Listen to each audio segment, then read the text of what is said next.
क्या आप जानते हैं, शाम का समय सिर्फ दिन और रात का मिलन नहीं होता, बल्कि यह ऐसा समय माना जाता है जब घर की ऊर्जा सबसे ज़्यादा बदलती है।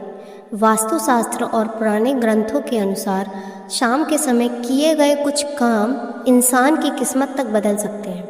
कई लोग अनजाने में ऐसी गलतियां कर देते हैं जिससे घर में गरीबी, बीमारी, तनाव और अशांति रहने लगती है।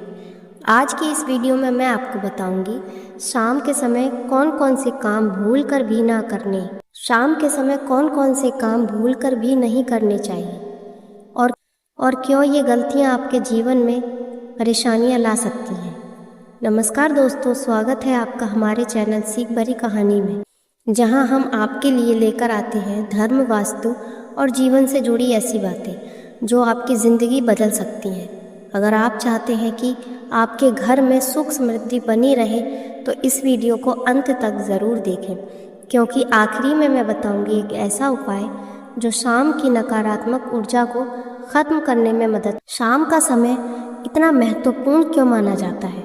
सनातन धर्म में शाम के समय को गोधूली बेला कहा जाता है। यह समय बहुत पवित्र माना जाता है। मान्यता है कि इस समय देवी देवताओं की कृपा पृथ्वी पर अधिक रहती है, लेकिन इसी समय नकारात्मक ऊर्जा भी तेजी से सक्रिय होती है।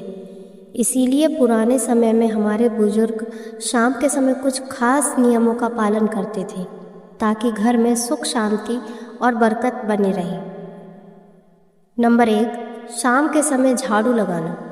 कहा जाता है कि शाम के समय झाड़ू लगाने से माँ लक्ष्मी नाराज़ हो सकती हैं, क्योंकि इस समय घर में सकारात्मक ऊर्जा और बरकत का प्रवेश माना जाता है।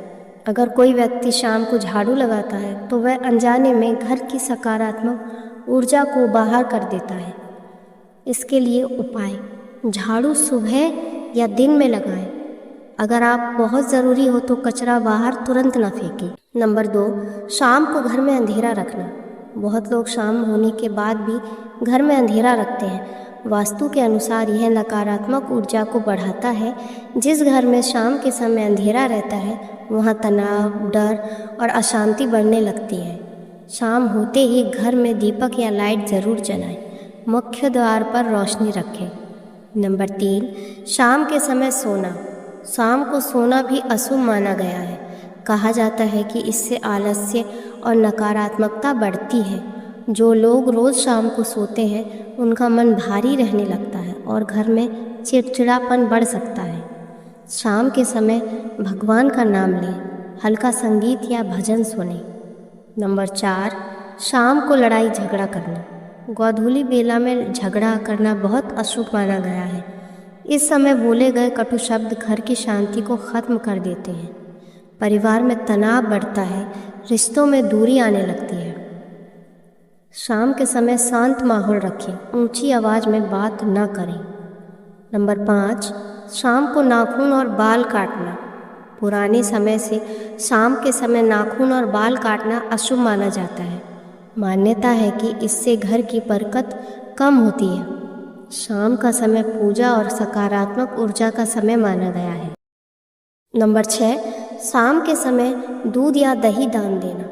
कई जगहों पर मान्यता है कि शाम को दूध, दही या नमक घर से बाहर देना शुभ नहीं होता, क्योंकि यह चीज़ें घर की समृद्धि का प्रतीक माना जाती हैं। नंबर 7, शाम के समय रोना या दुखी रहना। जिस घर में शाम के समय रोना धोना या नकारात्मक बातें होती हैं वहाँ धीरे धीरे मानसिक तनाव बढ़ने लगता है।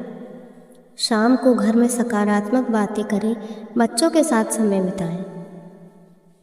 शाम के समय ज़रूर करें ये काम।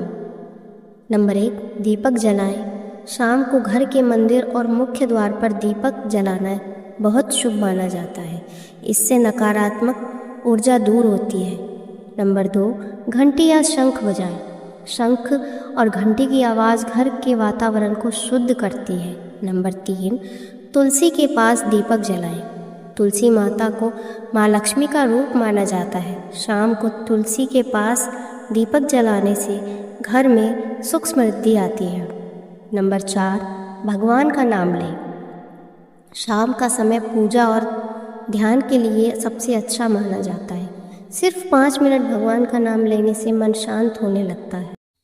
शाम के समय की ये गलतियां बना सकती हैं कंगाल। वास्तु के अनुसार कुछ लोग अनजाने में ऐसी आदतें बना लेते हैं जो धीरे धीरे उनके जीवन में सुख और बरकत ख़त्म करने लगती हैं, जैसे गंदगी फैलाना, क्रोध करना, अपशब्द बोलना, पूजा ना करना, घर में अंधेरा रखना। याद रखिए, शाम का समय केवल दिन खत्म होने का समय नहीं, यह आपके घर की ऊर्जा बदलने का समय भी है। अगर आप इस समय सही आदतें अपनाते हैं तो घर में सुख, शांति और समृद्धि बनी रहती है, लेकिन छोटी छोटी गलतियां धीरे धीरे जीवन में परेशानियां बढ़ा सकती हैं। अगर आपको यह जानकारी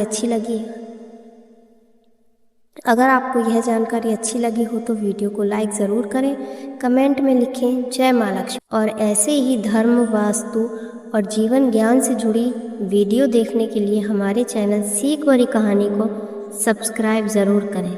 धन्यवाद।